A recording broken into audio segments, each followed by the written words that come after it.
इंसाफ के आगे मुर्दाबाद मुर्दाबाद डीसी सिरसा मुर्दाबाद मुर्दाबाद मुर्दाबाद डीसी सिरसा मुर्दाबाद मुर्दाबाद मुर्दाबाद। भगवंत शर्मा, राज्य प्रधान पैक्स कर्मचारी महासंघ हरियाणा। आज हमारी जो मांग है हमारे वेतन या भत्तों के लिए नहीं है।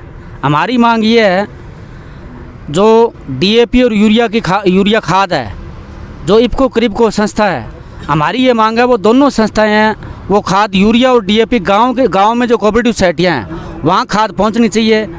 कारण क्या है, पिछले दिनों आपने देखा होगा डीएपी और यूरिया जो है वो प्राइवेट मार्केट में दे दी गई। प्राइवेट मार्केट में उसमें क्या काम हुआ, जो खाद का थैला था 200 या 300 रुपये थैले के पीछे ज़्यादा लिए गए। उसके अलावा अन्य जो उत्पाद हैं वो चीज़ें जो 100 रुपये की 300 रुपये 100 रुपये वाली चीज़ के 300 रुपये यहाँ लिए गए और पूरे 2-2 3-3 दिन 4-4 दिन तक जमदार लाइन में लगे रहे। उसके बाद भी उनको खाद नहीं मिली। हमारी ये मांग है, जो भी खाद इफको या करीब कोई खाद आए वो गांव में कोऑपरेटिव सोसाइटियों में जाए।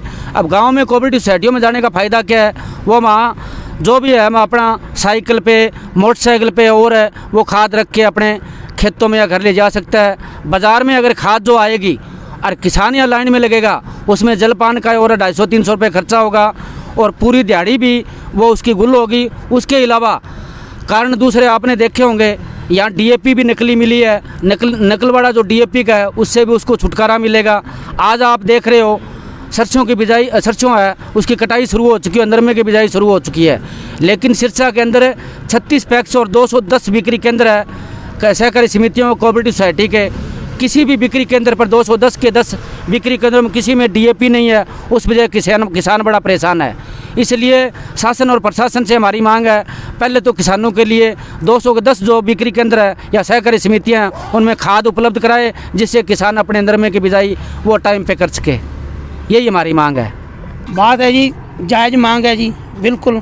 जो कोऑपरेटिव बैंक हैं, जो गांव में जो समितियाँ कम्युनिटी पैक्स जो समितियाँ गांव में बनी हुई हैं, ये जो हमारे इसमें जो कर्मचारी जो चुनाव होते हैं उसमें भी ये किसान ही बनते हैं, हिस्सा लेते हैं। और वहाँ पे पहले खाद सब जो दवाइयाँ वगैरह और बीज भी जाते थे। और अब कणक की बिजाई के टाइम देखा है भी यहाँ पे इन्होंने प्राइवेट खाद बीज यहाँ पे खाद दी है। तो ज़िम्मेदार को भी रात को 12-12 बजे 1 बजे आके यहाँ पे लाइन में लगते रहे हैं।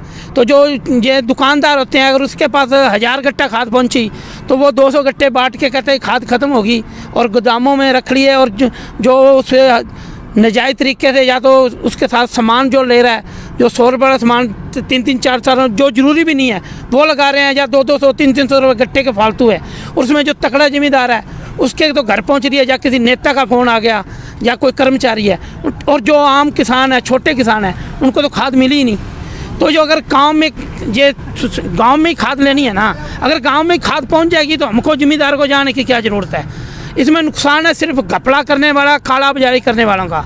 या तो डीसी साहब ने आगे किया है, आके यहाँ पे ड्यूटियाँ लगाते थे भी जाके कर्मचारी बैठे खाद बटाएं। अगर खाद गांव में पहुँच गई तो इनका भी फ़ायदा है, काला बाजारी पे रोक लगेगी और समितियों को भी फ़ायदा है। समितियों में भी अगर जाएंगे इनकी इनकम बढ़ेगी, ज़िम्मेदार भी वहाँ जाएगा। तो ज़रूरी प्राइवेट बैंक को यहाँ लेना है, इन्हीं से लिमिटें बनाएगा। तो ये जायज़ मांग है, कोई नाजायज़ मांग नहीं है। पर ऐसी सरकारें हैं भी पहले किसानों को अपना हक लेने के लिए करना पड़ा। अभी आपने देखा फिर मेडिकल कर्मचारी है उनको हटा दिया, उनको धरने लगाना पड़ा। 117 दिन ये जो बैठी थी आंगनवाड़ी वर्कर, उनको कह दिया था भी अनस्किल्ड को 750 और स्किल्ड को 1500 रुपये की बढ़ोतरी थी। कहने के बाद प्रधानमंत्री मन की बात में सारा कहने के बाद उनको भी अपने हक लेने के लिए इतने दिन यहाँ धरने बैठा था। और ये भी बिल्कुल जायज़ मांग, इसमें कोई गलत तो है नहीं।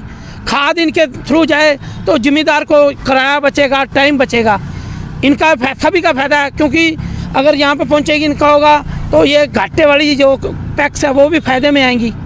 अगर फ़ायदे में आएंगी तो ज़िम्मेदार का फ़ायदा, हमारे फ़ायदा है। अब ये तो हर चीज़ बेच रहे हैं। अब हालात देखो श्रीलंका के क्या हो रहे हैं, वहाँ पे उन्होंने धीरे धीरे करके सारा कुछ बेच दिया, प्राइवेट कर दिया। अब वहाँ पे भुखमरी हालात हो रहे हैं।